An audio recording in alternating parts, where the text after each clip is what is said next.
ভাই বোনের সম্পর্ক পৃথিবীর সবচেয়ে পবিত্র সম্পর্কগুলোর মধ্যে একটি। কিন্তু আমার জীবনে এমন একটি সময় এসেছিল যখন এই পবিত্র সম্পর্কটিকেই আমি সন্দেহের চোখে দেখতে শুরু করেছিলাম। আমার বড় দিদি চারুভি। ছোটবেলা থেকেই দিদি ছিল আমার কাছে মায়ের মতো, আবার কখনো সবচেয়ে ভালো বন্ধু। দিদির মায়াভরা মুখ, হরিণীর মতো চোখ আর শান্ত স্বভাব আমাদের পরিবারের সবাইকেই মুগ্ধ করে রাখত। আমিও দিদিকে প্রচণ্ড ভালোবাসতাম এবং শ্রদ্ধা করতাম। কিন্তু হঠাৎ করেই দিদির আচরণের সেই পরিবর্তন আমাকে ভাবিয়ে তোলে। আমার মনে হতে থাকে দিদি আমার থেকে কিছু একটা লুকাচ্ছে, কিন্তু কী লুকাচ্ছে বিয়েটা আমাকে কৌতূহলী করে তুলল। বন্ধুরা, বাকিটা গল্পেই বলছি। আশা করি বন্ধুরা তোমরা আমার পুরো গল্পটি শুনবা, নিশ্চয়ই অনেক মজা পাবা। তাহলে চলো বন্ধুরা, আর কথা না বাড়িয়ে মূল গল্পে চলে যাই। বন্ধুরা, আমার নাম সিদ্ধার্থ। পড়াশোনা শেষ করে আমি যখন শহরের একটি স্বনামধন্য প্রাইভেট কোম্পানিতে চাকরিতে জয়েন করলাম, তখন থেকেই লক্ষ্য করলাম দিদির মধ্যে এক অদ্ভুত পরিবর্তন। যে দিদি আমার সাথে সারাদিন বকবক করত, সে হঠাৎ করেই যেন কেমন চুপচাপ হয়ে গেল। অফিস থেকে ফিরে যখনই আমি দিদির দিকে তাকাতাম, দেখতাম দিদি আমার দিকে এক দৃষ্টিতে তাকিয়ে আছে। সেই তাকানোটা সাধারণ কোনো বড় বোনের স্নেহের দৃষ্টি ছিল না, সেখানে ছিল এক গভীর চিন্তার ছাপ, যেন সে আমাকে নিয়ে কোনো এক গভীর পরিকল্পনা করছে। আমি জিজ্ঞেস করলে দিদি হেসে এড়িয়ে যেত, কিন্তু সেই হাসির আড়ালে যে একটা টেনশন কাজ করছে, সেটা আমি স্পষ্ট বুঝতে পারতাম। দিদির এই রহস্যময় আচরণ আমাকে মানসিকভাবে অস্থির করে তুলছিল। আমাদের বাসায় আমি আর দিদি ছাড়া মা বাবা আছেন। তারা দিদির এই পরিবর্তনটা অতটা খেয়াল করেননি, কারণ তারা মনে করতেন দিদি হয়তো সাংসারিক কোনো বিষয় নিয়ে চিন্তিত। কিন্তু আমি জানতাম বিষয়টা তা নয়। দিদি প্রায়ই আমার ফোনের দিকে আর চোখে তাকাতো, যেন সে চেক করতে চায় আমি কার সাথে কথা বলছি। অথচ দিদি কোনোদিন আমার ব্যক্তিগত বিষয়ে হস্তক্ষেপ করেনি। একদিন আমি বারান্দায় দাঁড়িয়ে কফি খাচ্ছি, হঠাৎ খেয়াল করলাম দিদি আমার রুমের ভেতর কিছু একটা খুঁজছে। আমি পা টিপে টিপে দরজার কাছে গেলাম। দেখলাম দিদি আমার আলমারির ড্রয়ারগুলো চেক করছে। আমার বুকটা ধক করে উঠল। দিদি কি আমাকে সন্দেহ করছে, নাকি দিদি নিজেই কোনো বড় সমস্যায় পড়েছে যা আমার সাথেই জড়িত? সেই রাতে খাওয়ার টেবিলে পরিবেশটা ছিল থমথমে। আমি দিদিকে লক্ষ্য করছিলাম। দিদি খাবারের প্লেটে শুধু চামচ নাড়ছিল, মুখে কিছু দিচ্ছিল না। বাবার সাথে কথা বলার সময়ও দিদি কেমন যেন তোতলামি করছিল। আমার মনে হলো দিদি হয়তো কোনো ভুল করে ফেলেছে এবং সেটা আমার ওপর চাপিয়ে দিতে চাইছে। অথবা আমার অগোচরে আমারই কোনো ক্ষতি হতে যাচ্ছে, যা দিদি জানে। এই ভাবনাটা আমার মনে বিষের মতো ছড়িয়ে পড়তে লাগল। যে দিদিকে আমি দেবীর মতো শ্রদ্ধা করতাম, তাকে নিয়েই আমার মনে জন্ম নিল এক অজানা আশঙ্কা। রাতের গভীরতা বাড়ার সাথে সাথে আমার অস্থিরতাও বাড়ল। আমি ঘুমাতে পারছিলাম না। মনে হচ্ছিল, দিদি আসলে কে? আমি কি এতদিন দিদিকে চিনতে ভুল করেছি? মাঝরাতে হঠাৎ আমার ঘুম ভেঙে গেল। মনে হলো পাশের রুম থেকে, অর্থাৎ দিদির রুম থেকে কারো ফিসফিস করে কথা বলার আওয়াজ আসছে। আমি বিছানা ছেড়ে উঠে দাঁড়ালাম। খুব সাবধানে দিদির রুমের দরজার কাছে কান পাতলাম। দিদি ফোনে কারোর সাথে কথা বলছে, গলার স্বর খুব নিচু, কিন্তু আমি স্পষ্ট শুনতে পেলাম দিদি বলছে, সিদ্ধার্থকে এখন কিছু জানানো যাবে না, ও জানলে সব শেষ হয়ে যাবে, সময় হলেই ও সব দেখবে। এই কথাটি শোনার পর আমার পায়ের তলার মাটি যেন সরে গেল। দিদি কি এমন গোপন কথা লুকাচ্ছে যা আমি জানলে সব শেষ হয়ে যাবে? আর কার সাথেই বা এত রাতে কথা বলছে? আমার মনে হলো দিদি আমার বিরুদ্ধে কোনো ষড়যন্ত্র করছে, হয়তো কোনো সম্পত্তির বিষয়, অথবা আমার কেরিয়ার নিয়ে কোনো বাজে পরিকল্পনা। আমার মস্তিষ্কে তখন হাজারো নেতিবাচক চিন্তা ঘুরপাক খাচ্ছে। আমি দরজায় নক করতে গিয়েও থেমে গেলাম। ভাবলাম, না, এখন ধরা দিলে দিদি সাবধান হয়ে যাবে। আমাকে রহস্যটা নিজে থেকেই উদ্ঘাটন করতে হবে। পরদিন সকালে দিদি আমাকে দেখে এমন স্বাভাবিক আচরণ করল যেন কাল রাতে কিছুই হয়নি। আমাকে নাস্তা দিল, আমার অফিসের শার্ট এগিয়ে দিল, কিন্তু আমি দিদির চোখের দিকে তাকাতে পারছিলাম না। আমার মনে হচ্ছিল এই মায়াভরা চোখের আড়ালে লুকিয়ে আছে এক ছলনাময়ী সত্তা। আমি দিদিকে বললাম, দিদি, তুমি কি কিছু লুকাচ্ছ আমার থেকে? দিদি চমকে উঠল। তার হাত থেকে চায়ের কাপটা প্রায় পড়েই যাচ্ছিল। সে নিজেকে সামলে নিয়ে বলল, কই, না তো। তুই এমন অদ্ভুত কথা কেন বলছিস সিদ্ধার্থ? দিদির এই অস্বীকার আমার সন্দেহকে আরও বাড়িয়ে দিল। অফিসে গিয়েও আমি কাজে মন বসাতে পারলাম না। বারবার দিদির সেই ফিসফিস করে বলা কথাগুলো কানে বাজতে লাগল। আমি সিদ্ধান্ত নিলাম যেভাবেই হোক দিদির এই রহস্য আমাকে ভেদ করতেই হবে। দিদি যদি আমার কোনো ক্ষতি করার কথা ভেবে থাকে তবে আমি তা কিছুতেই হতে দেব না। কিন্তু মনের কোনো এক কোণ থেকে আওয়াজ আসছিল, তুই ভুল ভাবছিস সিদ্ধার্থ, তোর দিদি এমন হতেই পারে না। এই দ্বিমুখী দ্বন্দ্বে আমার দিন কাটতে লাগলো এক চরম মানসিক যন্ত্রণার মধ্যে দিয়ে। আর এটাই ছিল আমার জীবনে সেই রহস্যময় অধ্যায়ের শুরু। রহস্যের জাল আরও ঘন হতে শুরু করল যখন দিদি আমাকে নিয়ে অদ্ভুত সব প্রশ্ন করা শুরু করল। একদিন অফিস থেকে ফিরে ফ্রেশ হচ্ছি, তখন দিদি আমার রুমে এলো, হাতে এক গ্লাস শরবত। দিদি আমার পাশে বসে খুব গম্ভীর স্বরে বলল, সিদ্ধার্থ, তুই কি ভবিষ্যতে এই শহরেই থাকবি নাকি অন্য কোথাও চলে যাওয়ার প্ল্যান আছে? আমি অবাক হয়ে বললাম, কেন দিদি, হঠাৎ এই প্রশ্ন? দিদি বলল, না মানে তোর কি মনে হয় না আমাদের পরিবারের নতুন কাউকে দরকার বা তোর জীবনে কোনো পরিবর্তনের প্রয়োজন? দিদির কথাগুলো ছিল খুবই অস্পষ্ট এবং ইঙ্গিতপূর্ণ। আমার মনে হলো দিদি আমাকে বাড়ি থেকে সরানোর কোনো পরিকল্পনা করছে। আমি দিদির কথা সরাসরি উত্তর না দিয়ে বললাম, দিদি, আমি তো আছি, আর নতুন কে আসবে? দিদি তখন আমার চোখের দিকে তাকিয়ে এক রহস্যময় হাসি দিল। সেই হাসিতে কোনো আনন্দ ছিল না, ছিল এক ধরনের চতুরতা। দিদি বলল, সময় হলেই বুঝতে পারবি, তবে মনে রাখিস, তুই যে ভাবছিস জীবনটা তার চেয়ে অনেক বেশি জটিল। দিদির এই কথাগুলো আমাকে আরও বিভ্রান্ত করে দিল। আমি ভাবলাম দিদিকে আমার বিয়ের কথা বলছে, কিন্তু দিদি তো সরাসরি বিয়ের কথা বলতে পারত। এভাবে পেঁচিয়ে কথা বলার মানে কি? নাকি দিদি আমাকে কোনো ভাদে ফেলার চেষ্টা করছে? একদিন দুপুরে মা বাবা আত্মীয়ের বাড়িতে দাওয়াতে গিয়েছিল।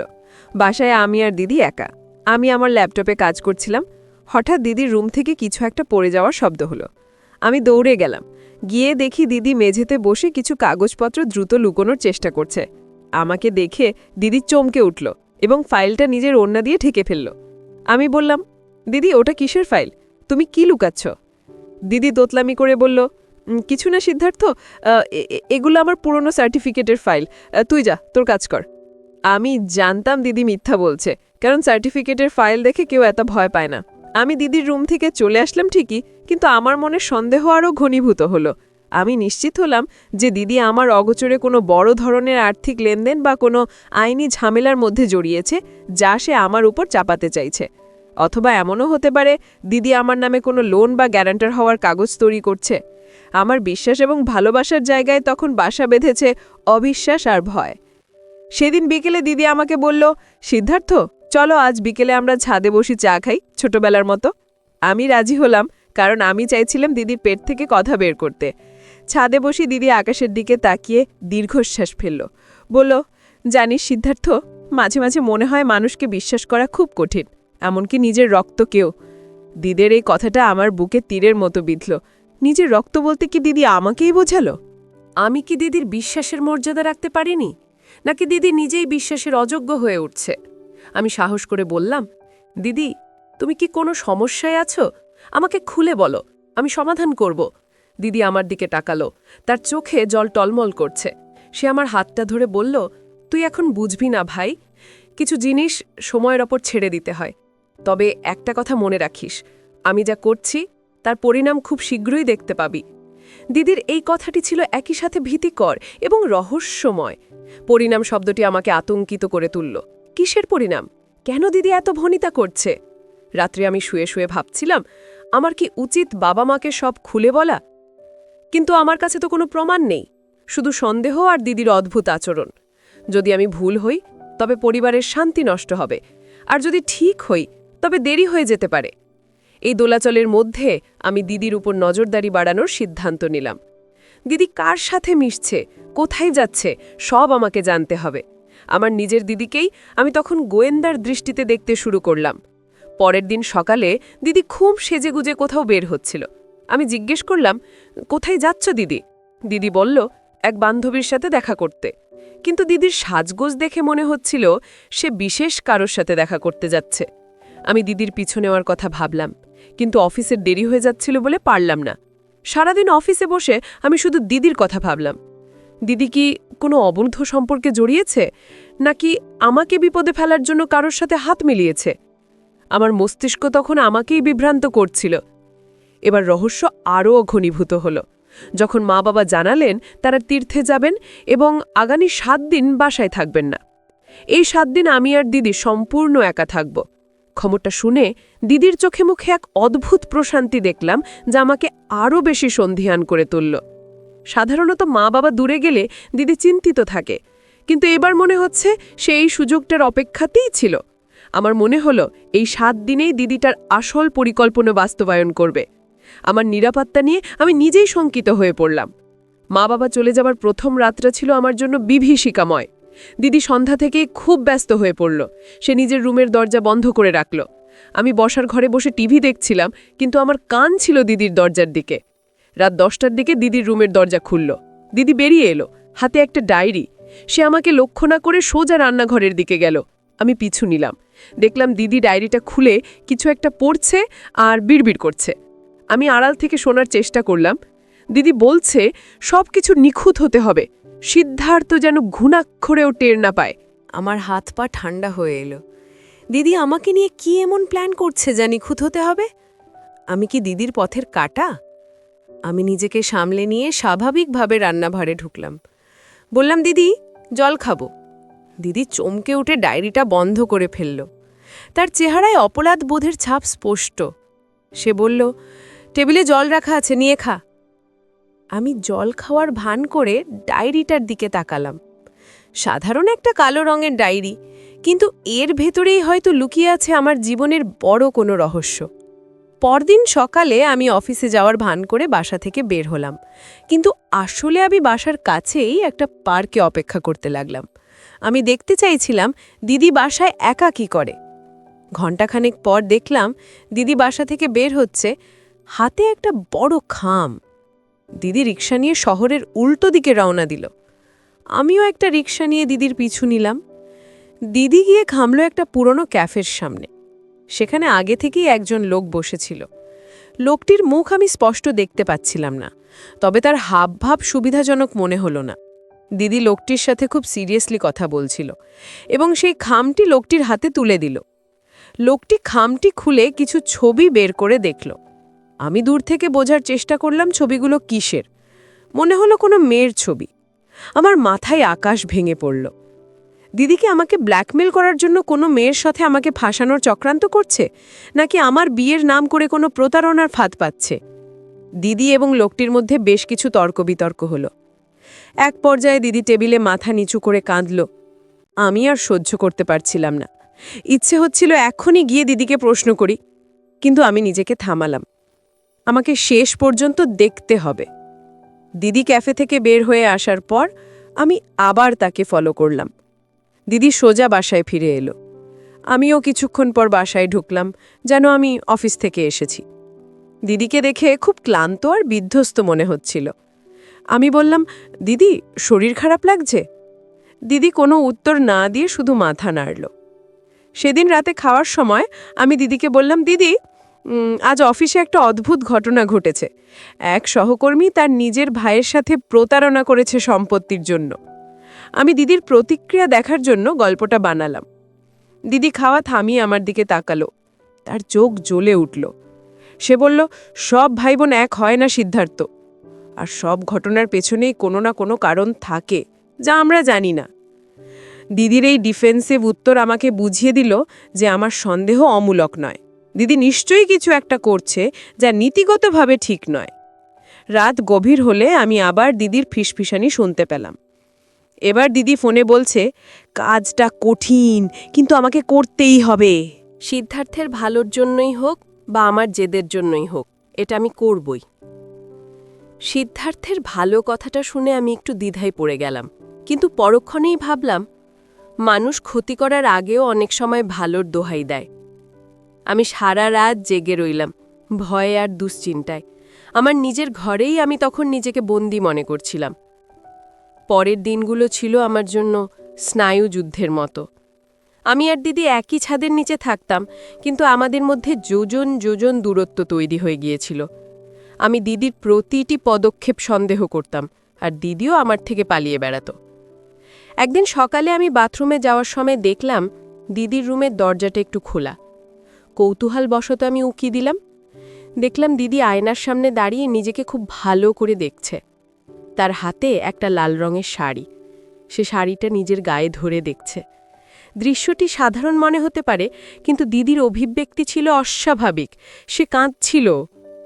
শাড়িটা বুকে জড়িয়ে ধরে দিদি ফুঁপিয়ে ফুঁপিয়ে কাঁদছিল। আমি ভাবলাম, দিদি কি লুকিয়ে বিয়ে করে ফেলছে? আর সেই জন্যই কি আমাকে বাড়ি থেকে সরাতে চাইছে, বা টাকার দরকার? আমার মনে হলো দিদি হয়তো কোনো ভুল সম্পর্কে জড়িয়ে পড়েছে এবং এখন বের হতে পারছে না। আমার রাগ, অভিমান সব মিলেমিশে একাকার হয়ে গেল। আমি সরে এলাম সেখান থেকে। সেদিন দুপুরে দিদি আমার পছন্দের বিরিয়ানি রান্না করল, কিন্তু খাওয়ার সময় দিদি আমার পাতে খাবার তুলে দিচ্ছিল না, শুধু তাকিয়েছিল। আমি বললাম, দিদি, তুমি খাবে না? দিদি বলল, না রে, আমার খিদে নেই, তুই তৃপ্তি করে খা, এটাই আমার শান্তি। দিদির এই অতিরিক্ত ভালোবাসা আমার কাছে তখন অভিনয়ের মতো মনে হচ্ছিল। আমি ভাবলাম, খাবারে কিছু মেশানো নেই তো? এই জঘন্য চিন্তাটা আমার মাথায় আসার পর আমি নিজেই নিজেকে ধিক্কার দিলাম। কিন্তু পরিস্থিতি আমাকে এতটাই সন্দিহান করে তুলেছিল যে আমি স্বাভাবিক চিন্তা করতে পারছিলাম না। আমি খাবার শেষ করে বললাম, দিদি, তোমার কি কোনো টাকার দরকার বা কোনো সাহায্য? দিদি ম্লান হেসে বলল, টাকা দিয়ে সব সমস্যার সমাধান হয় না সিদ্ধার্থ, কিছু জিনিসের জন্য ভাগ্য লাগে। দিদির এই দার্শনিক কথাবার্তা আমার বিরক্তি আরও বাড়িয়ে দিল। আমি সরাসরি বললাম, তুমি কি কোনো বিপদে পড়েছ? আমাকে বলো। দিদি উঠে চলে যেতে যেতে বলল, বিপদ নয় সিদ্ধার্থ, এটা একটা পরীক্ষা, আর এই পরীক্ষায় আমাকে পাশ করতেই হবে। বিকেলে আমি দিদির মোবাইলে একটা মেসেজ পপ আপ হতে দেখলাম। দিদি মোবাইলটা টেবিলে রেখে বাথরুমে গিয়েছিল। আমি চট করে মেসেজটা পড়লাম। লেখা ছিল, সব ব্যবস্থা হয়ে গেছে, কালকেই ফাইনাল, তুমি প্রস্তুত তো? মেসেজটা কে পাঠিয়েছে তার নাম সেভ করা ছিল না, শুধু একটা নম্বর। কালকেই ফাইনাল, এই কথাটি আমার হৃৎস্পন্দন বাড়িয়ে দিল। কাল কি হতে যাচ্ছে? কাল কি আমার জীবনের শেষ দিন, নাকি দিদি কাল বাড়ি ছেড়ে চলে যাবে? আমি সিদ্ধান্ত নিলাম, কাল আমি অফিস যাব না, আমি বাসায় থাকব এবং দেখব দিদি কি করে, কিন্তু আমি দিদিকে সেটা বুঝতে দেব না। রাতে আমি আমার রুমের দরজা লক করে শুয়ে রইলাম, কিন্তু বালিশের নিচে রাখলাম একটা ভারী পেপারওয়েট। নিজের বোনকে ভয় পাওয়া যে কতটা যন্ত্রণাদায়ক তা আমি সেই রাতে হাড়ে হাড়ে টের পাচ্ছিলাম। প্রতিটা মুহূর্ত মনে হচ্ছিল কেয়ামতের মতো দীর্ঘ। মাঝরাতে দিদি আমার দরজায় নক করল, সিদ্ধার্থ, ঘুমিয়েছিস? আমি কোনো উত্তর দিলাম না, ঘুমের ভান করে রইলাম। দিদি কিছুক্ষণ দাঁড়িয়ে থেকে চলে গেল। আমি জানালার ফাঁক দিয়ে দেখলাম দিদি বারান্দায় গিয়ে দাঁড়িয়েছে। চাঁদের আলোয় দিদিকে খুব বিষণ্ণ লাগছিল। মনে হচ্ছিল সে কোনো বড় ঝড়ের অপেক্ষায় আছে। আমি মনে মনে বললাম, দিদি, তুমি কেন এমন করছো? আমরা তো ভাই বোন, কেন আমাদের মাঝেই দেয়াল? কিন্তু উত্তর দেওয়ার মতো কেউ ছিল না। পরদিন সকালে ঘুম থেকে উঠে দেখি দিদি আগেই উঠে গেছে। সারা বাড়ি পরিষ্কার করছে, রান্নাঘরে নানা পদের রান্নার আয়োজন দেখে মনে হচ্ছে বাড়িতে কোনো উৎসব। আমি অবাক হয়ে বললাম, দিদি, আজ কি কোনো বিশেষ দিন? দিদি হাসল, সেই রহস্যময় হাসি। বলল, হ্যাঁ, আজ খুব বিশেষ দিন, আজ তোর জীবনের মোড় ঘুরে যাবে। আমি ভয়ে শিউরে উঠলাম। জীবনের মোড় ঘুরে যাওয়া মানে কি ধ্বংস হয়ে যাওয়া? আমি প্রস্তুত হতে লাগলাম যে কোনো পরিস্থিতির মোকাবিলার জন্য। বন্ধুরা, আমার ধৈর্য এবং সাহসের চূড়ান্ত পরীক্ষা শুরু হলো। সকাল থেকেই দিদির আচরণে এক অদ্ভুত চঞ্চলতা লক্ষ্য করছিলাম। সে বারবার ঘড়ি দেখছিল এবং সদর দরজার দিকে তাকাচ্ছিল। আমি অফিসে যাওয়ার নাটক করে বের হলাম এবং পেছনের দরজা দিয়ে আবার বাসায় ঢুকে স্টোর রুমে লুকিয়ে পড়লাম। স্টোর রুম থেকে বসার ঘর স্পষ্ট দেখা যায়। আমি জানতাম এটা ঠিক হচ্ছে না, কিন্তু সত্য জানার জন্য এছাড়া আমার আর কোনো উপায় ছিল না। দুপুর 12টার দিকে কলিং বেল বাজল। দিদি দৌড়ে গিয়ে দরজা খুলল। আমি স্টোর রুমে দরজার ফাঁক দিয়ে দেখলাম সেই লোকটি যাকে আমি ক্যাফেতে দিদির সাথে দেখেছিলাম ভেতরে ঢুকল, সাথে আরও একজন মহিলা। তাদের হাতে কিছু ফাইল এবং মিষ্টির প্যাকেট। আমি অবাক হলাম, মিষ্টি কেন? তবে কি দিদি বাড়ি বিক্রি করে দিয়েছে, নাকি আমার অজান্তেই আমার বিয়ে ঠিক করে ফেলছে কোনো খারাপ উদ্দেশ্যে? দিদি তাদের ড্রয়িং রুমে বসালো। লোকটি বলল, চারুভি, তুমি যা চেয়েছিলে সব ঠিকঠাক মতো হয়েছে। মেয়েটি রাজি, আর তার পরিবারও। দিদি বলল, ধন্যবাদ। আমি শুধু চাই আমার ভাই যেন ভালো থাকে, ও যেন বুঝতে না পারে আমি এর পেছনে আছি। তাদের কথোপকথন শুনে আমি আরও বিভ্রান্ত হলাম। মেয়েটি রাজি মানে কি আমার বিয়ে? কিন্তু আমি তো কাউকে পছন্দ করি না। আর দিদি আমাকে না জানিয়ে কেন এসব করছে? তাছাড়া এর মধ্যে লুকোচুরির কি আছে? মহিলাটি বলল, কিন্তু তোমার ভাই যদি পছন্দ না করে, বা যদি সে রেগে যায় যে তুমি তাকে লুকিয়ে সব করেছ? দিদি দীর্ঘশ্বাস ফেলে বলল, ও প্রথমে রাগ করবে, আমি জানি, কিন্তু যখন ও মেয়েটিকে দেখবে তখনও বুঝবে আমি কেন এটা করেছি। মেয়েটি হুবহুবু আমার মতো, আমার স্বভাব, আমার রুচি সব ওর মধ্যে আছে। সিদ্ধার্থ সবসময় বলতো সে আমার মতো কাউকে জীবনসঙ্গী হিসেবে চায়। এই কথাটি শোনার পর আমি থমকে গেলাম। আমার মনে পড়ে গেল আমি একবার মজা করে দিদিকে বলেছিলাম, দিদি, আমি যদি বিয়ে করি তবে তোমার মতো কাউকেই করব, যে আমাকে তোমার মতো করে বুঝবে। দিদি কি সেই সামান্য কথাটাকে এত সিরিয়াসলি নিয়েছে? কিন্তু তবুও আমার মনের খটকা গেল না। কেন দিদি এত গোপনীয়তা বজায় রাখছে? কেন আমাকে সরাসরি বলছে না? এর পেছনে কি অন্য কোনো স্বার্থ আছে? অতিথিরা চলে যাবার পর দিদি সোফায় বসে ক্লান্তভাবে চোখ বন্ধ করল। আমি স্টোররুম থেকে বের হব কি হব না ভাবছি, এমন সময় দিদি আবার ফোন হাতে নিল। সে কাউকে ফোন করে বলল, নাভিকা, সব ঠিক আছে, তুমি সন্ধ্যায় চলে এসো। সিদ্ধার্থ তখন বাসায় থাকবে। মনে রেখো, কোনো ভুল যেন না হয়। নাভিকা? এই নামটি আমি আগে কখনো শুনিনি। কেই নাভিকা? দিদি কি কোনো পেশাদার কাউকে ভাড়া করছে আমাকে ফাঁসানোর জন্য? আমার সন্দেহপ্রবণ মন আবার নেতিবাচক চিন্তায় ডুবে গেল। আমি চুপচাপ পেছনের দরজা দিয়ে বেরিয়ে আবার সামনের দরজা দিয়ে বাসায় ঢুকলাম, যেন আমি মাত্র অফিস থেকে ফিরলাম। দিদি আমাকে দেখে চমকে উঠল। এত তাড়াতাড়ি ফিরলি যে? আমি বললাম, শরীরটা ভালো লাগছিল না দিদি। দিদি উদ্বিগ্ন হয়ে আমার কপালে হাত দিল। জ্বর আসেনি তো? যা, ফ্রেশ হয়ে নে, আমি খাবার দিচ্ছি। দিদির এই স্পর্শে আমি কোনো কৃত্রিমতা পেলাম না। তবে কি আমিই ভুল ভাবছি? কিন্তু সকালে সেই কথোপকথন, সেই গোপন মিটিং, সবই তো সত্যি। বিকেল গড়িয়ে সন্ধ্যা নামল। বাড়ির পরিবেশ থমথমে। দিদি আমাকে বলল, সিদ্ধার্থ, একটা ভালো পাঞ্জাবি পরে নে তো। আমি অবাক হয়ে বললাম, কেন দিদি? দিদি বলল, আমার এক বান্ধবী আসবে, তার সাথে তোকে পরিচয় করিয়ে দেব। প্লিজ, আমার জন্য একটু পরিপাটি হয়ে থাক। আমি অনিচ্ছা সত্ত্বেও পাঞ্জাবি পরলাম, কিন্তু আমার পকেটে আমি আমার ফোনটা রেকর্ড মোডে অন করে রাখলাম। যদি কিছু ঘটে তবে প্রমাণ থাকবে। সন্ধে 7টা, আবার কলিং বেল বাজল। দিদি দরজা খুলতে গেল। আমার বুক ধপধপ করছিল। আমি বসার ঘরে অপেক্ষা করছিলাম। দিদি ফিরে এলো, সাথে একটি মেয়ে। মেয়েটি নিচু হয়ে দিদির পায়ে হাত দিয়ে প্রণাম করল। তারপর মুখ তুলে আমার দিকে তাকালো। আমি মেয়েটিকে দেখে বাকরুদ্ধ হয়ে গেলাম। এ কি? মেয়েটি দেখতে অবিকল দিদির মতো না হলেও তার সাজসজ্জা, চোখের চাহনি এবং মুখের আদলে দিদির এক অদ্ভুত ছায়া আছে। বন্ধুরা, আমার বিভ্রান্তি চরম আকার ধারণ করল। মেয়েটি, যার নাম নাভিকা, সে সোফায় বসল। দিদি বলল, সিদ্ধার্থ, এ হলো নাভিকা, আমার খুব কাছের বান্ধবীর ছোট বোন। ও আজ আমাদের সাথে ডিনার করবে। আমি যান্ত্রিকভাবে মাথা নাড়লাম। নাভিকা খুব শান্ত ও ভদ্র। তার কথা বলার ভঙ্গি, হাসি, সবকিছুর মধ্যেই যেন আমি দিদিকে খুঁজে পাচ্ছিলাম। কিন্তু আমার মনের ভেতরের গোয়েন্দা সত্তা তখনও শান্ত হয়নি। আমি ভাবলাম, এটা নিশ্চয়ই দিদির কোনো সাজানো নাটক। এই মেয়েটি হয়তো কোনো অভিনেত্রী। দিদি নাভিকাকে নিয়ে রান্নাঘরে গেল চা বানাতে।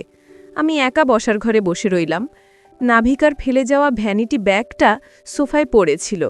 আমি জানি এটা ঠিক না, তবুও কৌতূহল সামলাতে না পেরে আমি ব্যাগটা একটু খুললাম। ভেতরে একটা আইডি কার্ড দেখলাম। মেয়েটি একটি বড় এনজিওতে কাজ করে। তার মানে সেই অভিনেত্রী নয়, শিক্ষিত এবং কর্মজীবী। তবে কি দিদি সত্যি সত্যিই আমার জন্য মেয়ে দেখছে? কিন্তু কেন এত লোকচুরি? দিদি আর নাভিকা চা নিয়ে এলো। আমরা 3জন চা খাচ্ছি। নাভিকা আমাকে জিজ্ঞেস করল, আপনি তো প্রাইভেট ফার্মে জব করেন, কাজের প্রেশার কেমন? আমি ছোট ছোট উত্তরে কথা চালিয়ে যাচ্ছিলাম। লক্ষ্য করলাম দিদি আমাদের দুজনকে খুব মনোযোগ দিয়ে পর্যবেক্ষণ করছে। তার চোখে এক ধরনের তৃপ্তির আভা, কিন্তু মাঝে মাঝে দিদি আনমনা হয়ে যাচ্ছিল। মনে হচ্ছিল দিদি খুশি হওয়ার পাশাপাশি খুব দুঃখও পাচ্ছে। যেন সে কাউকে বিদায় জানাচ্ছে। হঠাৎ দিদি বলল, সিদ্ধার্থ, নাভিকাকে তোর কেমন লাগছে? নাভিকার সামনেই এমন প্রশ্নে আমি বিব্রত হলাম। নাভিকা লজ্জায় মাথা নিচু করল। আমি বললাম, ভালোই তো। দিদি বলল, ব্যাস, এটুকুই শোনার ছিল। এরপর দিদি উঠে নিজের রুমে চলে গেল। আমরা দুজন বসার ঘরে একা। পরিস্থিতিটা খুব অদ্ভুত হয়ে উঠল। নাভিকা তখন আমাকে বলল, আপনার দিদি আপনাকে খুব ভালোবাসেন। তিনি গত 3 মাস ধরে শুধু আপনার কথাই আমাকে বলেছেন। 3 মাস? আমি চমকে উঠলাম। গত 3 মাস ধরেই তো দিদির আচরণে পরিবর্তন এসেছিল। আমি বললাম, দিদি তোমাকে আমার সম্পর্কে কি বলেছে? নাভিকা বলল, উনি বলেছেন ওনার ভাই খুব সরল কিন্তু খুব অভিমানী। ওনার ভাইয়ের এমন একজন দরকার যে তাকে মায়ের মতো আগলে রাখবে। চারুভি দিদির আমাকে আপনাদের পরিবারের সব পছন্দ অপছন্দ শিখিয়েছেন এই কদিন ধরে। নাভিকার কথা শুনে আমার রাগ কিছুটা কমল, কিন্তু মনের খটকা গেল না। দিদি আমাকে না জানিয়ে কেন কাউকে দিয়ে আমাকে ট্রেনিং দেওয়াবে? আমি কি কোনো ছোট বাচ্চা? আমার আত্মসম্মানে লাগল। আমি নাভিকাকে বললাম, দেখুন, আমি জানি না দিদি কি চাইছে, কিন্তু আমি এখন বিয়ের জন্য প্রস্তুত নই। নাভিকা হাসল, বলল, দিদি জানতেন আপনি এটাই বলবেন, তাই উনি তাড়াহুড়ো করতে বারণ করেছেন। উনি শুধু চেয়েছেন আমরা পরিচিত হই। নাভিকা চলে যাওয়ার পর আমি দিদির রুমে গেলাম। দিদি জানালার পাশে দাঁড়িয়ে কাঁদছিল। আমি বললাম, দিদি, এসব কি হচ্ছে? কে এই নাভিকা? আর তুমি কেন কাঁদছ? দিদি চোখ মুছে বলল, সিদ্ধার্থ, আমি কাঁদছি না, এগুলো আনন্দের জল। তুই এখন ঘুমাতে যা, কাল সকালে সব পরিষ্কার হয়ে যাবে। দিদি আমাকে আর কোনো কথা বলার সুযোগ দিল না। আমাকে রুম থেকে বের করে দিয়ে দরজা বন্ধ করে দিল। সেদিন রাতে আমি এক ফোঁটাও ঘুমাতে পারলাম না। দিদির কাল সকালে সব পরিষ্কার হয়ে যাবে কথাটি আমাকে সারা রাত জাগিয়ে রাখল। আমার মনে হলো দিদি হয়তো কাল বাড়ি ছেড়ে চলে যাবে, অথবা দিদি হয়তো কোনো মরণ ব্যাধিতে আক্রান্ত, তাই আমার ব্যবস্থা করে দিয়ে নিজে সরে যেতে চাইছে। এই ভয়ঙ্কর চিন্তাগুলো আমাকে গ্রাস করে ফেলল। আমি সিদ্ধান্ত নিলাম কাল সকালেই আমি এর একটা বিহিত করব। বন্ধুরা, রহস্যের চূড়ান্ত উন্মোচন হবার ঠিক আগের মুহূর্ত। সকাল হলো এক ভারী পরিবেশ নিয়ে। আমি ঘুম থেকে উঠে দেখলাম দিদি বসার ঘরে সোফায় বসে আছে। তার সামনে সেই কালো ডায়েরিটা এবং কিছু আইনি কাগজপত্র। আমি দিদির সামনে গিয়ে দাঁড়ালাম। দিদি আমাকে বসতে বলল। তার গলার স্বর খুব শান্ত কিন্তু দৃঢ়। দিদি বলল, সিদ্ধার্থ, তুই গত কদিন ধরে আমাকে সন্দেহ করছিস, আমি জানি। তুই ভাবছিস আমি তোর বিরুদ্ধে কোনো ষড়যন্ত্র করছি, তাই না? আমি মাথা নিচু করে রইলাম। দিদি আমার মনের কথা ধরে ফেলেছে। দিদি বলতে লাগলো, তোর সন্দেহ অমূলক নয়। আমি সত্যিই তোর থেকে অনেক কিছু লুকিয়েছি। আমি ফোনে ফিসফিস করে কথা বলেছি, আমি তোর অগোচরে মানুষের সাথে দেখা করেছি, কিন্তু কেন করেছি সেটা আজ তোকে বলবো। দিদি সেই আইনি কাগজগুলো আমার দিকে এগিয়ে দিল। আমি কাগজগুলো হাতে নিলাম। দেখলাম ওগুলো আমার নামে একটি ফিক্সড ডিপোজিট এবং একটি ফ্ল্যাটের মালিকানা দলিল। আমি অবাক হয়ে তাকালাম। দিদি বলল, বাবা রিটায়ার করার পর আমাদের অর্থনৈতিক অবস্থা কিছুটা খারাপ হতে পারত।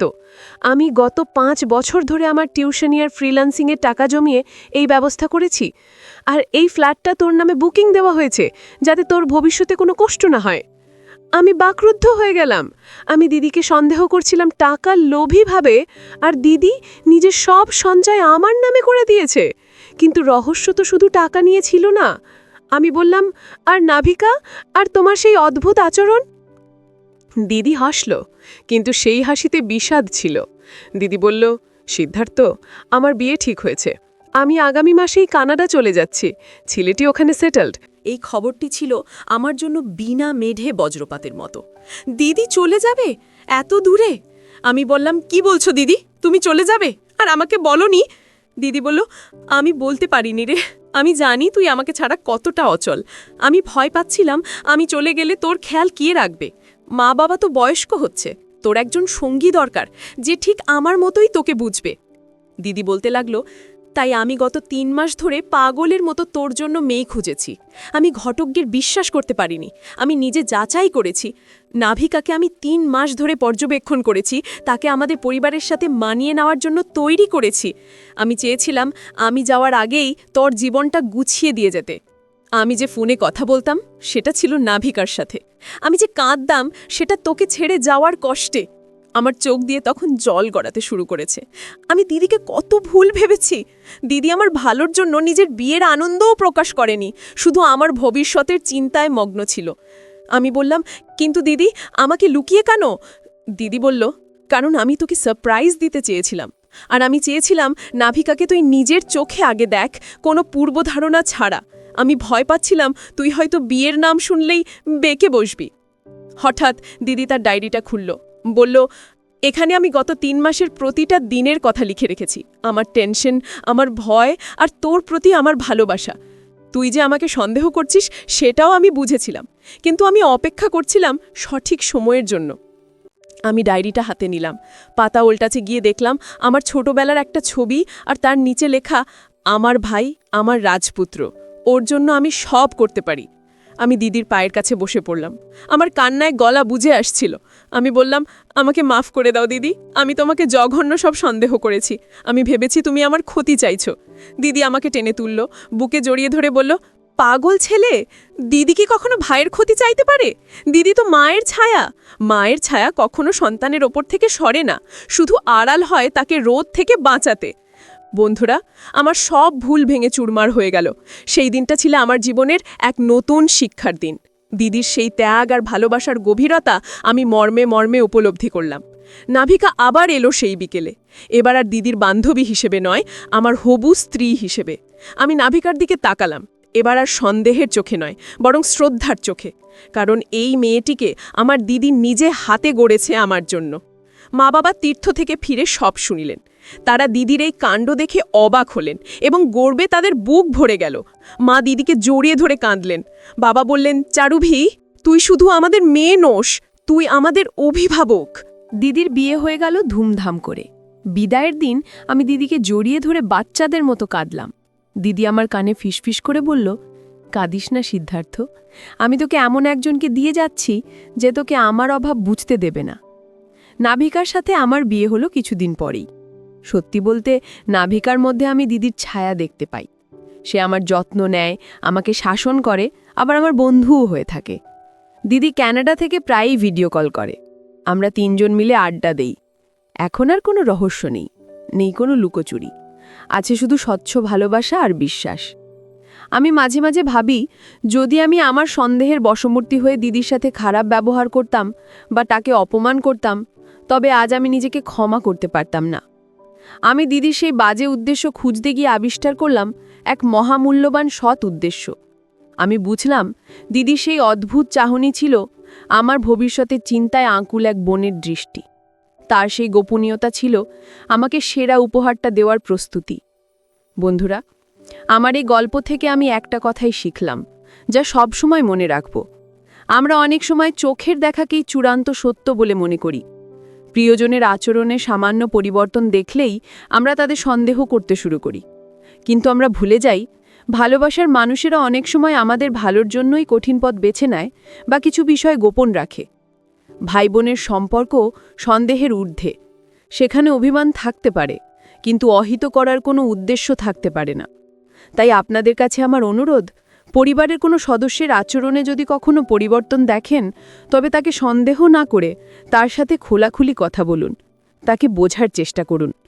হতে পারে সে আপনার জন্যই কোনো বড় ত্যাগ স্বীকার করছে বা আপনাকে সারপ্রাইজ দেওয়ার পরিকল্পনা করছে। মনে রাখবেন, পৃথিবীতে ভাই বোনের ভালোবাসার চেয়ে নিঃস্বার্থ ভালোবাসা খুব কমই আছে। আমার দিদি আমাকে শুধু একটি নতুন জীবনসঙ্গী দেয়নি, আমাকে ভালোবাসার এক নতুন সংজ্ঞাও শিখিয়ে দিয়ে গেছে। বন্ধুরা, সন্দেহ সম্পর্কের ভিত নড়বড়ে করে দেয়, আর বিশ্বাস ও ধৈর্য সম্পর্ককে মজবুত করে। প্রিয়জনের নীরবতা বা গোপনীয়তার পেছনে সবসময় খারাপ উদ্দেশ্য থাকে না, কখনো কখনো সেখানে লুকিয়ে থাকে পরম মমতা ও ত্যাগের গল্প। তাই বিচারের আগে বিশ্বাস করতে শিখুন, কারণ রক্তের বাঁধন স্বার্থের চেয়েও অনেক বেশি শক্তিশালী। বন্ধুরা, গল্পটি ভালো লাগলে লাইক, শেয়ার এবং সাবস্ক্রাইব করতে ভুলবেন না। সবাইকে ধন্যবাদ।